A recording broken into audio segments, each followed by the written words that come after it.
Zeus'un fırtınası, devlerin kıyameti, annenin intikamı, Gaia neden kendi torunlarına savaş açtı? Arkadaşlar, Titanomakya'da Zeus kazandı, Kronos kaybetti, yeni bir düzen kuruldu. Gökyüzü şimşeklerin, denizler Trident'in kontrolündeydi. Her şey yerli yerindeydi, değil mi? Yanlış. Çünkü biz hikayenin en önemli ve en kadim figürünü unuttuk. Gaia, yeryüzü. O Zeus'un hem büyükannesi hem de onu Kronos'tan kurtaran koruyucusuydu. Ancak Gaia, bu zaferin bedelini kendi çocuklarının, Titanların, Tartaros'un dipsiz karanlığına zincirlenmesiyle ödedi. Bir annenin öfkesi, tüm Olimpos'un şimşeğinden daha tehlikeli olabilir. Gaia için Titanların zincirlenmesi, kendi bedeninin, yeryüzünün zincirlenmesi anlamına geliyordu. Zeus'a olan eski sevgisi yerini yutulmuş, kontrol edilemez bir nefrete bıraktı. O intikamını evrenin daha önce hiç görmediği, yeryüzünün en vahşi özünden doğan bir nesille alacaktı. Gigantes, devler. Bugün o intikam arzusunun nasıl bir ordu doğurduğunu, bu devlerin fiziksel dehşetini ve Olimposluların bu tehdide karşı mücadele etmek için yüzleşmek zorunda kaldığı korkunç kehaneti inceleyeceğiz. Bu sadece bir savaş değil, yeni düzenin meşruiyet sınavıydı. Titanomakia sonrası kriz, Gaia'nın öfkesi ve ihanet algısı. Titanomakia'nın sona ermesiyle Zeus'un yeni düzeni kuruldu. Ancak bu düzen en başta ona yardım eden kadim güçlerin rızası olmadan onların kanı üzerine inşa edilmişti. Gaia'nın hayal kırıklığı ve kozmik dengesizlik, Gaia evrenin ilk varlığıydı. Kendi varoluşu doğal dengeyi temsil ediyordu. Torunu Zeus'a yardım etmesinin nedeni Titanların kralı Kronos'un zalim ve korku temelli yönetimini sona erdirmekti. O, adil ve dengeli bir yönetim kurulacağına inanıyordu. Fakat Zeus'un Titanları Tartaros'a zincirlemesi ve daha da ötesi, Titanların zulmünden kurtardığı Hekatonkeirleri bu zindanın ebedi gardiyanları yapması, Gaia için bardağı taşıran son damla oldu. Bu eylem, Gaia'nın gözünde aşırı, pervasız ve kibirliydi. Zeus, babasının hatasını tekrarlıyordu. Rakibini yok etmek yerine ebediyen baskı altında tutmak. Titanlar, onun kendi kanından doğmuş evlatlarıydı. Onların hapsedilmesi, yeryüzünün, Gaia'nın kendisinin derinliklerinde sürekli bir acıya ve sarsıntıya neden oluyordu. Bu acı, Zeus'a olan eski sevgiyi silip süpürdü ve yerine zehirli bir intikam arzusunu koydu. Gaia, Zeus'un yeni düzeninin, Titanların kaosu kadar tek merkezli ve despotik olduğunu düşünüyordu. Artık bu yeni kibirli düzeni sarsmak için kendi bedeninden bir ordu yaratacaktı. Yaratılışın en vahşi doğumu, Gigantes'in kaynağı. Gigantes'in doğuşu, Titanların soylu ve düzenli yaratılışından tamamen farklıydı. Bu, yeryüzünün derinliklerindeki bir hiddetin ve acının patlamasıydı. Gigantes, en yaygın mitolojik anlatıya göre, Uranos'un kanının Gaia'nın bedenine damlamasından ve Titanomakia'nın sarsıntılarından sonra, Gaia'nın öfkesinin tohumlarıyla büyüyerek doğdular. Onlar ne soylu ne de düzenliydi. Onlar ilkel, vahşi ve kontrolsüz gücün saf manifestosuydu. Doğum yerleri de bu vahşi doğalarına uyuyordu. Genellikle Trasya'daki Phlegraean tarlalarında alevli tarlalar dünyaya geldiler. Burası, volkanik faaliyetin, dumanın ve sürekli yeraltı sarsıntılarının olduğu bir alandı. Gigantes, bu ateşli topraklardan fışkırarak kaba, yıkıcı ve tamamen yok etmeye odaklanmış bir intikam ordusu kurdu. Devlerin fiziksel dehşeti ve Olimposlulara karşı üstünlükleri. Gigantes, Olimposlulara karşı yaratılmıştı. Bu yüzden, onların fiziksel görünümü ve güçleri, Olimposluların zarif, insan biçimli ihtişamına tamamen zıttı ve stratejik birer tehditti. Fiziksel görünüm, vahşetin mimarları ve yılan bacaklar. Gigantes, devasa, kaba ve tehditkar olarak resmedilirler. Onlar yürüdüklerinde dağları sallıyor, gökyüzünü karartıyorlardı. Onların vücutları, kayalar ve toprağın katılaşmış öfkesinden yapılmış gibiydi. Ama onların en belirgin ve en ürkütücü özelliği, bacakları yerine geçen yılan ve ejderha kuyruklarıydı. Bu özellik, onlara sadece korkutucu bir görünüm vermiyordu, aynı zamanda stratejik bir avantajdı. Gaia ile sürekli temas. Yılan bacaklar, devlerin sürekli olarak yeryüzüne Gaia'ya bağlı kalmasını sağlıyordu. Bu temas, onlara sınırsız bir enerji kaynağı sağlıyor, yorulmalarını engelliyor ve kritik bir iyileşme gücü veriyordu. Hareket kabiliyeti, yılan kıvrımları, devlerin sarsıntılı arazide bile hızla hareket etmesini sağlıyor ve Olimposluların düz hatlı savaş düzenini bozuyordu. İlkel zırh, Onların zırhları tunç veya altından değildi. Yeni koparılmış dağlardan, devasa taşlardan ve yanmış ağaçlardan oluşuyordu. Onlar doğanın yıkımını kendi silahları ve savunmaları olarak kullanıyorlardı. Bireysel kudret ve hedeflenmiş öfke. Gigantes, rastgele bir kalabalık değildi. Her biri Olimposluların belirli bir alanına karşı yaratılmış, isimleri ve görevleri olan liderlerdi. Alkyonius, Gigantes'in en güçlüsü ve liderlerinden biriydi.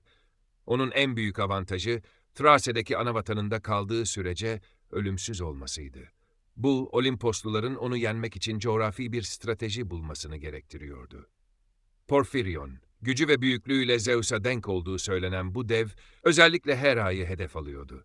Amacı, Zeus'un tahtının yasal dayanağı olan kraliçeyi kaçırmak ve Olimpos'un ahlaki düzenini yerle bir etmekti.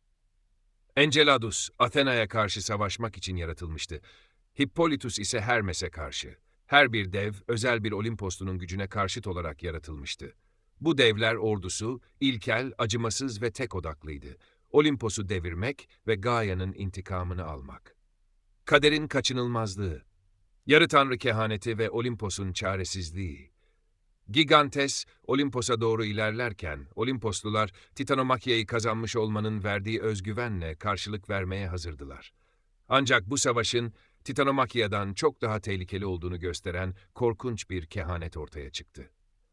Kahinlerin ilanı, tanrıların gücünün yetmediği savaş. Gaia, sadece fiziksel bir ordu yaratmakla kalmadı, aynı zamanda ilahi bir kural koydu. Kahinler ve kehanetler aracılığıyla Olimpos'a şu korkunç haber ulaştı. Gianos otu ve kehanetin şartı. Gaia, Gigantes'i ne Olimposluların ilahi silahlarıyla ne de Zeus'un şimşeğiyle yenilemeyeceği bir büyü yapmıştı. Bu büyü, Gigantes'i bir tanrının elinden ölmeye karşı koruyordu. Devleri nihai olarak yenmenin tek bir yolu vardı. Bir ölümlünün, bir insan kahramanın savaşa katılıp bir tanrının yardımıyla devleri öldürmesi gerekiyordu. Olimpos'un kibri ve aşağılanma, bu, Zeus'un tahtının ilk ve en büyük sınavıydı. Titanomakya'da Uranos'un ve Kronos'un zulmünü yenen en güçlü ilahi ırk, şimdi gücünü tamamlamak için ölümlü bir insanın yardımına muhtaçtı. Zeus'un Keraunos'u sadece yaralama aracıydı. Öldürme yetkisi bir insana devredilmişti. Bu durum Olimposluların kibrinin en büyük sınavıydı. Zeus, babasının Kronos yaptığı hatayı, yani kaderden kaçma girişimini tekrarlamamalıydı. O, bu kehanete uymak ve bir insandan yardım istemek zorundaydı. Bu aynı zamanda insan soyunun ilahi düzendeki rolünün başlangıcıydı. Gaia'nın ot yarışı ve Zeus'un karanlık perdesi Gaia, bu kehanetin gerçekleşmesini engellemek ve devleri tamamen yenilmez kılmak için gizlice Gianos otunu, ölümsüzlük veya yenilmezlik otu aramaya başladı. Bu otu bulup devlere yedirebilirse, kehanetin şartı bir ölümlü yardımı bile işe yaramayacak. Gigantes tamamen yenilmez olacaktı. Zeus, Gaia'nın otu bulmak üzere olduğunu anlayınca hızla hareket etti. O, bir Olimposlunun yapacağı en dramatik eylemlerden birini gerçekleştirdi. Güneşi ve ayı Selene hareketsiz kıldı. Evren bir anlığına mutlak karanlığa gömüldü. Bu karanlık perdenin altında Zeus, Gaia'nın otu bulmasını engelledi ve otu kendisi bularak etkisiz hale getirdi. Bu eylem, Zeus'un ne kadar stratejik ve ne kadar kural tanımaz olduğunu gösteriyordu. O, amaçları için doğanın en temel yasalarını bile askıya alabilirdi. Zeus'un zorunlu çözümü. Herakles'in tohumu ve Hera'nın entrikası, Gianos otu tehlikesi bertaraf edilmişti. Artık kehanetin şartı geçerliydi. Evreni kurtaracak yarı tanrı kahraman gerekiyordu. Ölümlünün tohumu, Alkmene'ye gizli ziyaret. Zeus'un Gigantomakya için seçtiği kahraman daha doğmamıştı bile. O, Herakles'in doğumu için yapılan planın ilk adımlarını atmak zorundaydı. Zeus, kılık değiştirerek Alkmene'nin kocası Amfitrion'un şeklini aldı ve 3 gece süren birleşmeyle Herakles'in tohumlarını attı. Zeus bu kahramana sadece güç değil, aynı zamanda yasal bir kraliyet yetkisi de vermek istiyordu. Hera'nın karanlık planı, kıskançlığın mimarı. Zeus'un bu birleşme sonrası yaptığı pervasız duyuru, Hera'nın, evliliğin ve doğumun tanrıçası öfkesini doruğa çıkardı. Bugün benden doğacak çocuk, tüm Perses soyunun ve Mikenes'in kralı olacaktır. Hera bu ilanı sadece bir kıskançlık meselesi olarak değil, tahtına yönelik bir tehdit olarak algıladı. Hera, doğum tanrıçası Eileithya'yı kullanarak Alkmene'nin doğumunu yapay olarak geciktirdi. Aynı anda Herakles'in kuzeni ve Zeus'un Perses soyundan gelen bir başka torunu olan Eurystheus'un doğumunu erkenleştirdi. Bu manevra ile Zeus'un ilan ettiği kehanete göre Eurystheus yasal olarak daha önce doğduğu için Perses soyunun kralı unvanını aldı. Herakles ise kral değil, kralın hizmetkarı olarak doğdu. Evreni kurtaracak kahramanın kaderi daha doğar doğmaz trajik bir ironiyle mühürlendi. O, devlerle savaşmak için yaratılmıştı ama aynı zamanda Hera'nın kuklası olan kuzeni Eurystheus'un 12 görev, emirlerini yerine getirmek zorundaydı. Gigantomachia, daha başlamadan önce Olimposluların kibrinin kırıldığı ve insan soyunun tanrıların kaderini belirlemedeki hayati rolünün kabul edildiği bir savaş olarak tarihe geçmişti.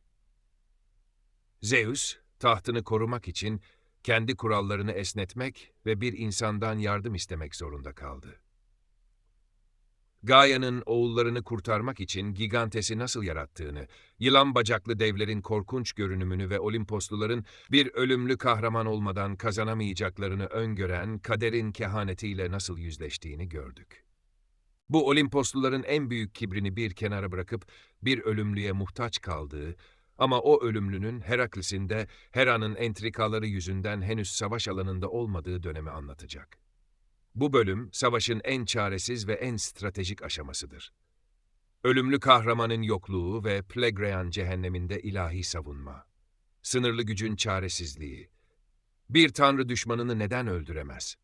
Elinizde evrenin en güçlü silahı, Zeus'un Keraunos'u, şimşek var. Düşmanınız dev bir dağ parçası fırlatıyor. O şimşeği gönderiyorsunuz, dev yaralanıyor, sendeliyor. Ama öldüremiyor. Neden? Çünkü Gaia'nın büyüsü var. Gigantomachia'nın ilk aşaması, tanrıların mutlak güçlerinin ilk kez sınırlandığı savaştır. Onlar, Titanomachia'yı yok ederek kazanmışlardı. Bu kez ise devleri sadece yaralayabilme ve sersemletebilme yetkisine sahiptiler. Son darbe için, Eurystheus'un kölesi olarak dünyanın dört bir yanına savrulmuş bir ölümlü çocuğu beklemek zorundaydılar. Olimposluların sınırlı güçle nasıl savaştığını, savaş alanının Gaia'nın öfkesiyle kaynayan Phlegraean cehennemine nasıl dönüştüğünü ve devlerin yılan bacakları sayesinde Gaia'dan aldıkları enerjiyle nasıl sürekli yenilenerek tanrıların moralini çökerttiğini anlatacak. Savaş alanının coğrafyası, Gaia'nın volkanik intikamı.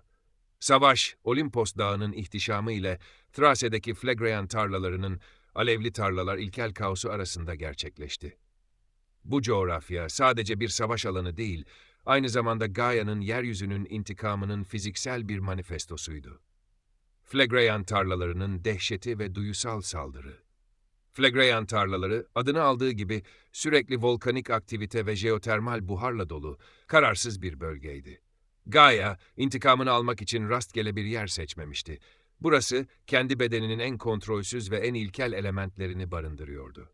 Olimposlular için bu, tanıdık olmayan, düşmanca bir ortamda savaşmak anlamına geliyordu. Sürekli titreşim ve istikrarsızlık. Savaş başlar başlamaz, zemin, devlerin yılan bacakları tarafından kazılıyor ve derin dumanlı, lavla dolu yarıklarla doluyordu. Olimposlular sürekli deprem ve titreşim altındaydılar. Zemin bir anda açılıp bir anda kapanabiliyordu. Bu, Olimposluların disiplinli savaş düzenini bozuyor, zarafetlerini ve hızlarını etkisizleştiriyordu. Kükürt ve zehirli atmosfer. Hava, kükürt ve volkanik gazlarla doluydu. Olimposlular normalde nektar ve ambrosya ile beslenen varlıklardı, bu zehirli atmosfere alışkın değillerdi. Kükürt kokusu ve sıcak hava dalgaları onların nefes almasını ve odaklanmasını zorlaştırıyordu. Gaia, kendi atmosferini bile torunlarına karşı bir silah olarak kullanıyordu. Devlerin doğal zırhı, Gigantes, bu volkanik ve yanıcı ortamda doğal bir avantaja sahipti. Onlar bu topraklardan doğmuşlardı, ateş ve duman onlara zarar vermiyor, aksine enerji veriyordu. Bu Olimposluların ateş tabanlı ilahi güçlerin, Hephaistos'un ateşi gibi etkisinin sınırlı kalacağı anlamına geliyordu. Gigantes'in ilkel ve yıkıcı saldırısı, Gigantes, Titanlar gibi stratejik savaşçılar değildi. Onlar sadece kaba kuvvet ve yıkıma odaklanmışlardı. Saldırıları öfke ve umutsuzlukla yönlendiriliyordu. Dağları sökme. Devlerin temel saldırı yöntemi, yakındaki dağları ve tepeleri kökünden söküp Olimposluların üzerine fırlatmaktı. Porfirion ve Alkyoneus gibi lider devler, tek elleriyle devasa kütleleri kaldırıp atıyorlardı.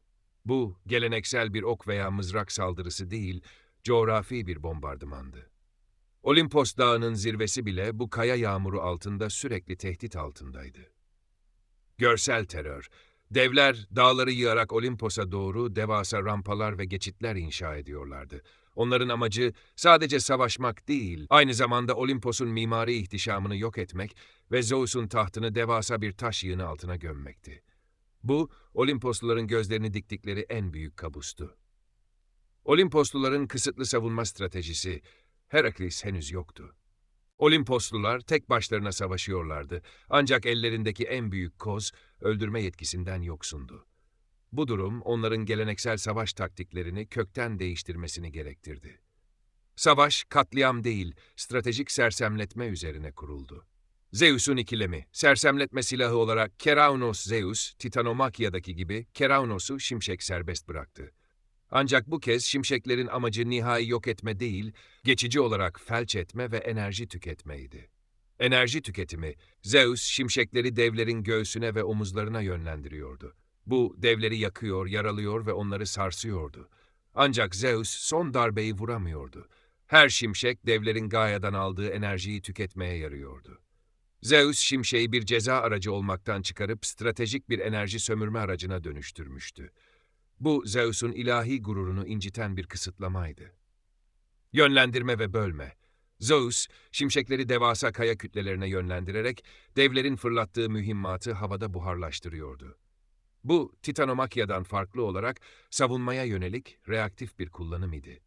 Poseidon'un yer kontrolü ve yeryüzünün manipülasyonu. Poseidon, bu savaşta kendi alanı olan denizlerden çok yeryüzüyle ilgilenmek zorundaydı. Gaia'nın gücüne karşı kendi bedeninin zayıflıklarını kullanıyordu. Trident ile toprağı yarma, Poseidon, Tridenti ile zemine sertçe vuruyordu. Her vuruş korkunç depremler yaratıyor, Phlegraean tarlalarında derin yarıklar açıyordu. Amacı devleri öldürmek değil, onların yılan bacaklarını bu yarıklara düşürmek ve hareketlerini felç etmekti. Bu, Gaia'nın kendi gücünü ona karşı kullanmak anlamına geliyordu. Bir dev yarığa düştüğünde Gaia'dan gelen iyileşme enerjisi bile bir anlığına kesiliyordu. Taktiksel sel baskınları, Poseidon, zaman zaman deniz suyunu volkanik tarlalara yönlendirerek buhar ve kaos yaratıyordu. Bu, görüş alanını kısıtlıyor ve devlerin hedeflerini saptırmalarını sağlıyordu. Athena'nın zekası ve disiplinli savunma hattı. Athena, savaş stratejisi ve zeka tanrıçası, Olimposluların savunma hattının beyniydi. O, savaşın sadece kaba kuvvetle değil, sabır ve mantıkla kazanılacağını biliyordu. Hedef belirleme. Athena'nın görevi, devlerin zayıf noktalarını, kehanete göre bir ölümlünün vurabileceği alanları bulmak ve tanrıları o noktalara saldırmaya yönlendirmekti. O, devlerin stratejik liderlerini Porfirion gibi izliyor ve Olimposluların enerjisini en doğru yerlere odaklıyordu. Ares'in kontrol altına alınması. Ares, vahşi savaş tanrısı bile bu savaşta kontrol altında tutulmak zorundaydı. Ares'in kontrolsüz öfkesiyle bir devi öldürme riski, kehaneti ihlal edebilirdi.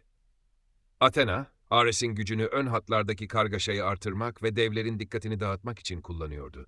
Ancak ona ölümcül darbe vurma izni vermiyordu. Büyüsel kalkan ve iyileşme döngüsü. Psikolojik savaş. Olimposluların en büyük zorluğu, devlerin Gaia'dan aldıkları sürekli enerji ve bu enerjinin yarattığı bitmek bilmeyen iyileşme döngüsüydü. Yılan bacaklar ve Gaia'nın enerji kanalı. Devlerin yılan bacakları, onların Gaia ile olan kesintisiz bağlantısını sağlıyordu. Bir dev, Zeus'un şimşeğiyle ağır bir yara aldığında veya Poseidon'un depremiyle yere düştüğünde, o yılan bacaklar toprağa saplanıyor ve anında yeryüzünün iyileştirici enerjisini emiyordu. Hızlı yenilenme. Bir dev, ağır bir darbeden sonra sadece saniyeler içinde daha da öfkeli ve daha güçlü bir şekilde ayağa kalkıyordu. Bu, Olimposluların tüm çabalarının boşa gittiği hissini yaratıyordu. Onlar sonsuz sayıda düşmanla savaşmak zorunda kaldıklarını hissediyorlardı. Gaia'nın kasıtlı nefesi. Gaia'nın kendisi bu iyileşme sürecini hızlandırıyordu. O derin yarıkların içinden fısıldıyor, devlere güç veriyor ve Olimposluların yorgunluklarını ve umutsuzluklarını artırıyordu. Tanrıların morali üzerindeki psikolojik savaş. Bu bitmek bilmeyen döngü, Olimposluların morali üzerinde ağır bir psikolojik baskı oluşturdu. Hayal kırıklığı, tanrılar Titanomakia'da elde ettikleri kesin zafer hissine alışkınlardı. Şimdi ise saatlerce günlerce savaşıyorlar, en güçlü silahlarını kullanıyorlar ama kalıcı bir etki yaratamıyorlardı. Bu, gücün yetersiz olduğu duygusunu güçlendiriyordu. Kibirin kırılması. Bu savaş Zeus ve kardeşlerinin kibrini tam anlamıyla kırıyordu. Onlar evrenin mutlak yöneticileriydiler ama Gaia'nın basit bir kuralı ve bir avuç vahşi yaratığı onları köşeye sıkıştırmıştı. Onlar tahtlarını korumak için en başta küçümsedikleri bir ölümlünün gelmesini beklemek zorundaydılar. Bu bekleyiş her geçen gün daha utanç verici hale geliyordu. Geri sayım ve Olimpos'a yönelik en büyük tehdit savaşın bu çıkmaz aşaması, Olimposluların enerjisini tüketirken Gigantes'in morallerini yükseltiyordu. Devler yavaş yavaş ama kararlılıkla Olimpos'a doğru ilerliyordu.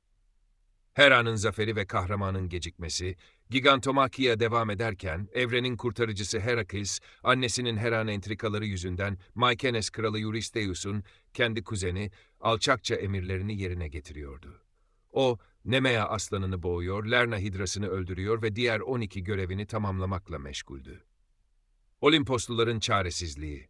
Olimposlular, Herakes'in nerede olduğunu biliyorlardı ancak Eurystheus'un emirleri sona ermeden onu getiremiyorlardı. Bu, Hera'nın entrikasının dolaylı bir zaferiydi. Hera, kocasının kahramanını savaş alanından uzak tutarak onu en büyük tehlikenin ortasında tutuyordu. Olimpos'a yönelik en büyük tehdit, Porfirion ve Alkyonius'un yıkımı. Devlerin liderleri bu savunma zaafını görerek nihai saldırılarını planladılar. Porfirion'un Hera'ya odaklanması. Porfirion, tüm Olimposluların arasından özellikle Hera'yı hedef aldı. Dev, Hera'nın güzelliği ve gücüne takıntılıydı. Hera'nın kaçırılması, Olimpos'un kraliçesinin ve yasal düzeninin yok edilmesi anlamına gelecekti. Porfirion'un bu kişisel saldırısı, Zeus'u öfkeden deliye çevirdi. Ancak Zeus'un eli kehanet yüzünden hala bağlıydı. Alkyonius'un stratejik hareketi. Alkyonius, Gigantes'in en güçlüsü Thrace'den, kendi anavatanı, ayrılmaya çalışıyordu. Kehanete göre onu Thrace'den uzaklaştırmak, ölümsüzlük büyüsünü kırmanın ilk adımıydı. Olimposlular bu stratejiyi biliyordu, ancak onu durdurmakta zorlanıyorlardı. Alkyonius'un Thrace'den çıkması, savaşın yeni bir cepheye taşınması anlamına gelecekti. Olimpos dağının etekleri, devlerin söktüğü dağlarla kaplanmış durumdaydı.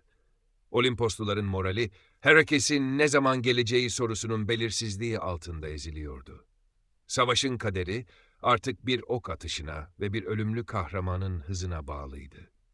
Olimposluların, Herakes'in yokluğunda ve kehanetin kısıtlaması altında Gaia'nın öfkesinden doğan Gigantes'e karşı savunma savaşı verdiğini gördük. Devler, Phlegraean tarlalarında dağları söküp atıyor, Olimpos'a doğru ilerliyordu. Tanrılar, şimşekleri sadece sersemletme aracı olarak kullanmak zorunda kalmanın getirdiği umutsuzlukla savaşıyordu. Ancak her destanın bir dönüm noktası vardır. Hikayenin bu anı, kaderin nihayet harekete geçtiği ve insanın ilahi düzenin kurtarıcısı olarak sahneye çıktığı andır. İnsanın kaderi ve ilahi gücün kesişimi. Kahramanın nihai darbesi, insan eliyle gelen kurtuluş. Bir ok, kozmik savaşı nasıl bitirir? Arkadaşlar, Olimpos'un kaderi asılı kalmıştı. Zeus, Keraunos'unu sınırlamak zorundaydı. Poseidon, yeryüzünü yarabiliyor ama devleri tamamen yok edemiyordu. Gaia'nın büyüsü, tanrıların gücünü kilitlemişti. Gigantes, bu yaralanıp iyileşme döngüsüyle tanrıların moralini çökertmeye başlamıştı. Savaşın bu çıkmazı, beklenen o kahraman gelene kadar sürdü.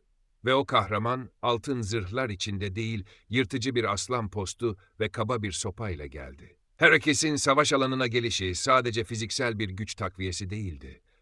O, Gaia'nın büyüsünü bozan anahtardı. Ama bu anahtarın kendisi de ölümcül bir silahtı. Lerna hidrasının geri dönülmez zehrine batırılmış oklar.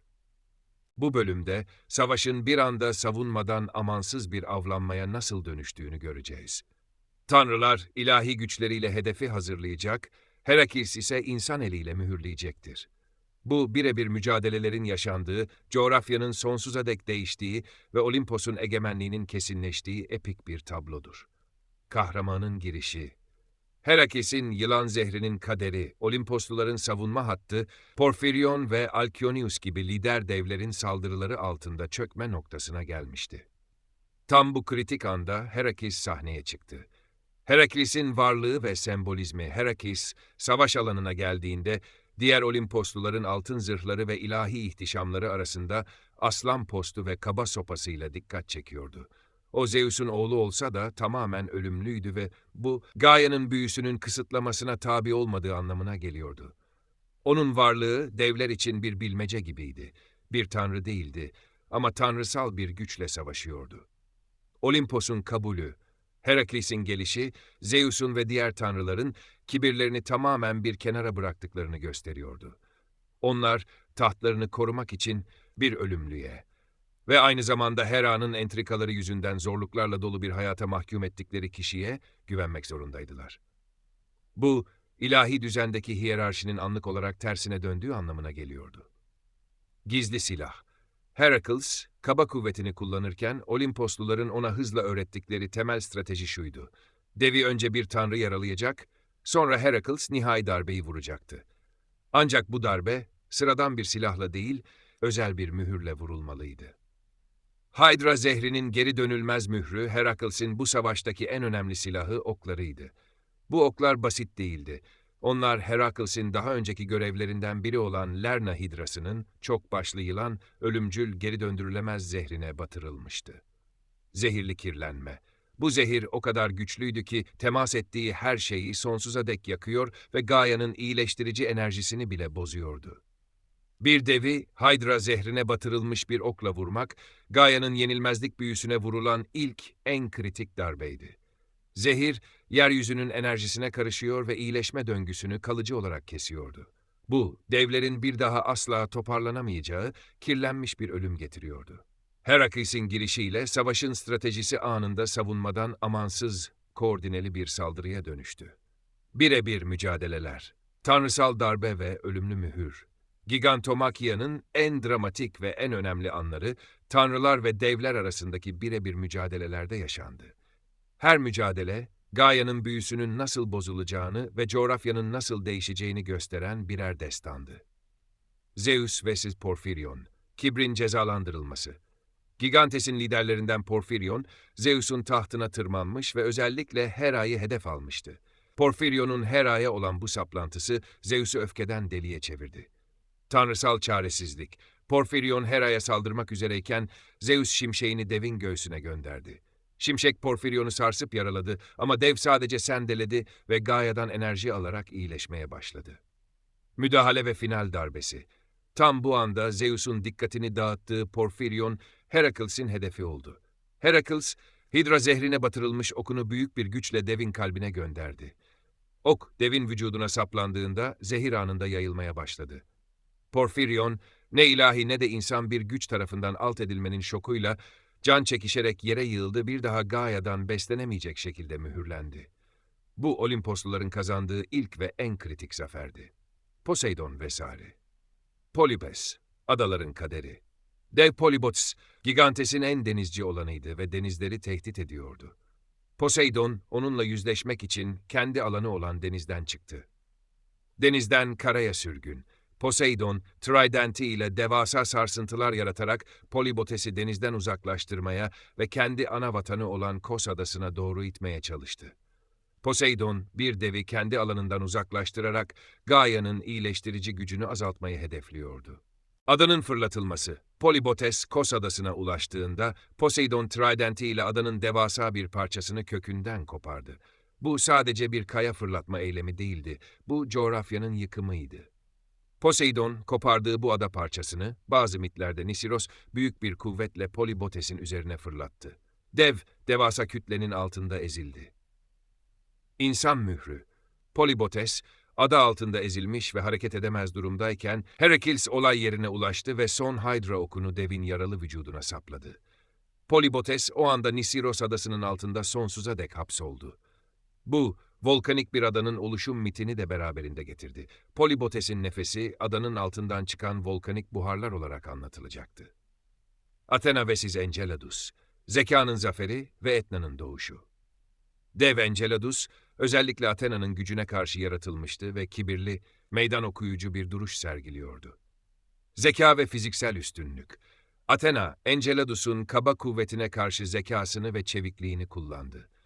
Onu sürekli hareket halinde tuttu, yordu ve yanlış hamleler yapmaya zorladı. Nihai kalkan. Athena, devin son saldırısı sırasında kalkanını Aegis kullanarak onu sersemletti ve zırhını kırdı. Dev, yaralı ve dengesiz bir şekilde kaçmaya çalışırken Athena en stratejik hamlesini yaptı. Sicilya adasını veya Sicilya'ya yakın bir dağı kökünden sökerek Enceladus'un üzerine fırlattı. Ebedi hapis. Enceladus bu devasa dağın, büyük ihtimalle Etna Dağı'nın altında ezildi. Poseidon gibi Athena da devi coğrafyanın kendisiyle mühürlemişti. Enceladus'un sonsuz öfkesi ve çığlıkları, Etna'nın volkanik patlamaları ve dumanı olarak mitolojiye geçti. Bu tanrıların yıkımı, kalıcı bir doğa olayı haline getirme yeteneğini gösteriyordu. Savaşın kozmik yıkımı ve yardımcı tanrıların katkısı. Lider devlerin yenilmesiyle Olimposluların koordinasyonu mükemmel bir düzeye ulaştı. Herakles'in okları ve tanrıların gücü, Gigantes'in saflarını hızla dağıttı. İşbirliği ve topyekün saldırı Zeus'un emriyle diğer Olimposlular da kehanet kısıtlamasına uygun hareket etmeye başladı. Hephaestus, ateş ve demircilik tanrısı, Phlegraean tarlalarının volkanik ortamını kendi avantajına kullandı. Ateşli kütleleri devlere fırlatıyor, zırhlarını eritiyor ve onları yaralanmaya hazırlıyordu. Artemis ve Apollon, ikiz okçular, devlerin kafalarını hedef alarak onları sersemletiyor, Herex'in okları için en uygun atış açısını yaratıyordu. Artemis'in gümüş ve Apollon'un altın okları, devleri yerinde sabitlemek için kullanılıyordu. Dionysus, şarap ve çılgınlık tanrısı, devlerin arasına sızarak çılgınlık ve kafa karışıklığı yayıyordu.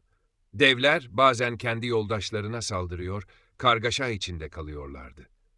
Kozmik yıkımın son aşaması. Bu koordineli topyekün saldırı, Titanomakya'nın bile ötesinde bir yıkıma neden oldu. Devlerin fırlattığı dağlar, Olimposluların şimşekleri ve volkanik patlamalar, Akdeniz coğrafyasını sonsuza dek değiştirdi. Bu savaş, volkanların, adaların ve depremlerin mitolojik açıklaması olarak anılacaktı. Geri çekilme, Gaia'nın umutsuzluğu ve savaşın sonu. Gigantes'in liderleri ezilmiş, Gaia'nın büyüsü Hydra zehriyle kirlenmiş ve iyileşme döngüsü bozulmuştu. Devler, korkunun ne olduğunu bu anda öğrendiler. Devlerin yenilgiyi kabulü. Gigantes, kendi annelerinin onları koruyamadığını anladı. Bir dev, bir tanrıdan darbe aldığında ve Herakles'in zehirli okuyla mühürlendiğinde bir daha ayağa kalkamıyordu. Onların yılan bacakları Gaia'dan medet umarak titredi. Ancak Gaia'nın kendisi bile bu ilahi ve ölümlü işbirliğine karşı koyamadı. Kaotik geri çekilme. Devler, kaba kuvvetle Olimpos'a tırmanma girişimlerini bırakıp kaotik bir şekilde Phlegraean tarlalarına geri çekildiler. Onlar yenilmiş bir ordu değildi. Onlar, varoluşsal bir korkuyla kaçan ilkel canavarlardı. Gaia'nın umutsuzluğu ve yer altına sürgün. Gaia'nın intikamı mutlak bir yenilgiyle sonuçlandı. Gaia, Gigantes'i tekrar kendi yeryüzüne çekmeye çalıştı. Ancak Herakles'in zehrinin kirlenmiş gücü, onun bu iyileştirme gücünü sınırlıyordu. Sonuç, Olimposlular, yenilen devleri ya doğanın bir parçası olarak Etna gibi dağların altında hapsettiler ya da Tartaros'a zincirlediler. Onlar, Titanlar gibi ebedi bir hapis cezasına çarptırıldılar. Ancak bu kez Titanların bile hapsedildiği evrenin en derin noktasına değil, yeryüzünün jeolojik yapısına mühürlendiler. Gigantomakia sona ermişti. Bu savaş, tanrıların düzenini tehdit eden kaos güçlerinin ikinci ve son kez bastırılmasıydı. Zeus'un tahtı artık sadece ilahi güce değil, aynı zamanda insanın kaderi değiştirme potansiyeline de dayanıyordu. Herakles'in zehirli oku ve Olimposluların kusursuz koordinasyonu sayesinde Gaia'nın büyüsü bozuldu ve Porphyrion, Polybotes, Enceladus gibi lider devler dağların ve adaların altına gömüldü. Şimdi bu kozmik çatışmanın son perdesine ve bu savaşın evrene, tanrılara ve biz ölümlülere bıraktığı ebedi mirasa bakma zamanı. Zaferin edebileşmesi, volkanların doğuşu ve Olimpos'un kesin egemenliği, Kaosun son çığlığı ve yeni düzenin sarsılmaz mührü, savaş bitti. Devler kaçıyor, Gaia'nın sesi artık umutsuz bir fısıltı. Olimpos dağının etekleri, devlerin fırlattığı dağ kütleleriyle kaplı. Ama bu zafer, Titanomakia'dan farklıydı. Bu kez Zeus'un tahtı sadece şimşekle değil, bir ölümlünün kanıyla ve zehirli bir okla kazanılmıştı. Gigantomakia'nın gerçek sonucu, devlerin ölümü değil, onların sonsuza dek yeryüzünün bir parçası haline gelmesidir. Bu savaş, dünyamızın coğrafyasını yarattı. İtalya'daki Etna'nın dumanı, Ege'deki volkanik adalar, hepsi yenilmiş bir devin ebedi acısının dışavurumudur. Devlerin toprağın altında nasıl mühürlendiğini, bu savaşın volkanik mitlerin kökenini nasıl oluşturduğunu ve en önemlisi Zeus'un egemenliğini ve insanlığın ilahi düzendeki sarsılmaz yerini nasıl kesinleştirdiğini göreceğiz. Bu, kaosun son kez mutlak düzene boyun eğdiği andır. Savaş sonrası tasfiye ve ebedi mühürleme. Jeolojik hapis liderlerini kaybeden ve Herakis'in zehrinin geri dönülmez etkisini gören devler ordusu darmadağın oldu. Savaşın bu son aşaması askeri bir çatışmadan bir tasfiye ve jeolojik mühürlemeye dönüştü. Kaçan devlerin sonu ve yakalama stratejisi. Kalan Gigantes, Phlegraean tarlalarının volkanik yarıklarına ve yeryüzünün derinliklerine doğru kaçmaya çalıştı. Onlar sığınak ararken, Gaia'nın onlara eskisi gibi iyileşme gücü vermediğini dehşetle fark ettiler. Hydra zehri, Gaia'nın enerji kanallarını kirlenmiş ve tıkamıştı. Olimpos'un avı. Olimposlular bu kez kısıtlama olmaksızın avlanıyordu. Artemis ve Apollon gibi okçular kaçan devleri hızla hedef alıyor. Hephaestus ve Kikloplar devleri yakalamak için demirden ve bronzdan yapılmış, ilahi enerjiyle güçlendirilmiş ağlar ve zincirler hazırlıyordu. Bu zincirler, Titanların Tartaros'taki zincirleri gibi ebedi hapsi garantilemek zorundaydı. Cezanın farklılığı. Tartaros vesairelere yeryüzünün kendisi Gigantes'in cezası, Titanların cezasından sembolik olarak farklıydı. Titanlar evrenin en dipsiz zindanı olan Tartaros'a zincirlenmişlerdi. Gigantes ise doğdukları yere yani Gaia'nın yeryüzünün derinliklerine hapsedildiler. Bu, Gaia için ikinci ve daha acı bir yenilgiydi. Yaşayan mühür. Devler, Poseidon'un yaptığı gibi dağların altına gömüldüler. Onların hücreleri, Yunanistan'ın, İtalya'nın ve Ege'nin dağları oldu. Bu ceza, Titanomakya'nın sadece ilahi düzende kalmasına karşın, Gigantomakya'nın cezasının doğanın fiziksel yapısına kazınmasını sağladı. Sonsuz acının dışavurumu. Devler, dağların altında sonsuza dek ezilmeye ve çırpınmaya mahkum oldular. Onların çığlıkları, öfkesi ve ezilme çabaları, yeryüzünün yüzeyinde doğal felaketler olarak kendini gösterdi. Volkanik coğrafyanın kökeni, jeolojik miras. Gigantomakya'nın en kalıcı ve en somut mirası, Akdeniz coğrafyasının mitolojik açıklamasıdır. Bu savaş, jeolojik bir olaya dönüştürülerek, doğanın yıkıcı güçlerinin ilahi bir düzenin sonucu olduğu fikrini pekiştirdi. Devlerin öfkesi, volkanların doğuşu. Mitler, ezilen devlerin nefeslerinin, inlemelerinin ve yanan bedenlerinin yeryüzünün yüzeyine nasıl sızdığını anlatır. Etna'nın sonsuz dumanı. Enceladus, Sicilya'daki Etna Dağı'nın altında hapsolmuştur. Etna'nın sürekli dumanı, lavları ve patlamaları devin sonsuz öfkesi ve nefesidir. Sicilyalılar Etna'nın her kükreyişinde devin acısını ve isyanını duyuyordu. Vezüv ve diğer İtalyan yanardağları, bazı anlatılarda Typhoeus'un daha sonra Zeus'a meydan okuyacak bir başka Gaia çocuğu veya diğer devlerin Vezüv Dağı ve diğer İtalyan volkanlarının altına gömüldüğü söylenir. Bu, İtalya'daki volkanik faaliyetin bile Olimpos'a karşı gelmenin bedeli olduğu anlamına geliyordu. Ege'deki adaların oluşumu, Poseidon'un Polibos'u ezmek için fırlattığı Kos parçası, Nisiros gibi Ege denizindeki bazı volkanik adalar da savaş sırasında devlerin fırlattığı veya üzerlerine atılan kaya kütlelerinin kalıntıları olarak görülüyordu. Gaia'nın sarsıntılı isyankarlığı.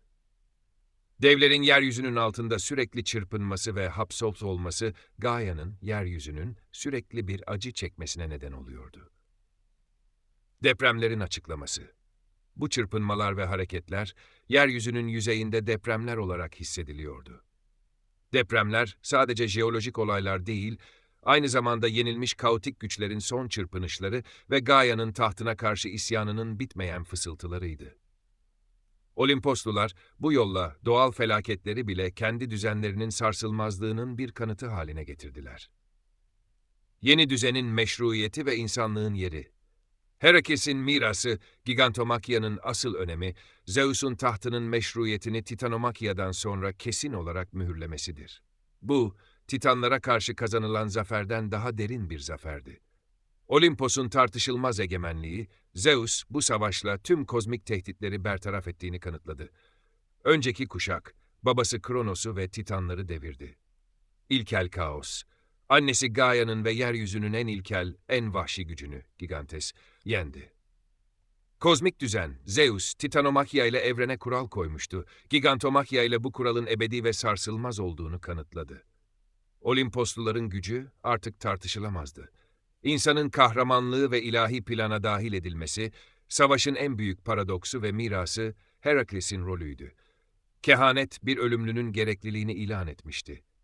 Zeus bu kehaneti kabul ederek ve bir ölümlüden yardım isteyerek kendi kibrini kırmış ve insanlığın rolünü tanrıların planına dahil etmişti. İnsanın değeri, Herakles'in başarısı insanın potansiyelini kanıtladı. Tanrılar, kendi güçlerinin yetmediği yerde, insan kasına, zekasına ve iradesine ihtiyaç duymuşlardı. Bu, mitolojide insanlığın önemini vurgulayan en kritik andır. Artık insanlar, sadece tanrıların ilgi alanı değil, aynı zamanda göksel düzenin koruyucularının da bir parçasıydı. Yarı tanrı çağının başlangıcı, Herakles'in zaferi, tanrıların ölümlülerle olan ilişkilerinin meşruiyetini artırdı ve ileride yaşanacak yarı tanrı kahramanlar çağının kapısını açtı. İnsanlar artık ilahi düzene pasif birer izleyici değil, aktif birer katılımcıydı. Gigantomakya'nın mitolojik önemi ve final kapanış. Gigantomakya'nın mitolojik zaman çizelgesindeki konumu nihai bir mühürdür. Kaosun bastırılmasının kesinleşmesi. Bu savaş, ilkel, vahşi ve kontrol edilemez güçlerin yerini yasal, düzenli ve insan biçimli güçlere Olimposlular bıraktığı sürecin son halkasıydı. Titanomakya hükümdarlığı değiştirmişti. Gigantomakya ise hükümdarlığın meşruiyetini ve sarsılmazlığını onaylamıştı. Dengenin kurulması. Evren artık tanrısal bir yasayla yönetiliyordu. Artık ne Gaia'nın kontrolsüz öfkesi ne de Titanların kaba kuvveti Zeus'un tahtını tehdit edebilirdi. Tüm kaotik unsurlar ya hapsedilmiş ya da Olimpos'un düzenine entegre edilmişti. Zeus'un nihai unvanı, düzenin koruyucusu. Zeus sadece bir kral değil, o kozmik düzenin koruyucusu Soter olmuştu. Bu iki büyük savaş, Titanomakya ve Gigantomakya, onun otoritesini, gücünü ve bilgeliğini sorgulanamaz hale getirmişti. Artık o tanrıların kralı ve insanların babasıydı. Videomuzu beğendiyseniz hype'leyerek destek olmayı unutmayın. Hype'iniz videonun skor tablosunda yükselmemizi sağlıyor ve daha fazla kişiye ulaşmamıza yardımcı oluyor. Abone olun ve zili açın. Bir sonraki videoda sizi tarihin en şaşırtıcı ve gizemli sırlarıyla buluşturacağız. Yorumlarda düşüncelerinizi paylaşın, hikayenin bir parçası olun.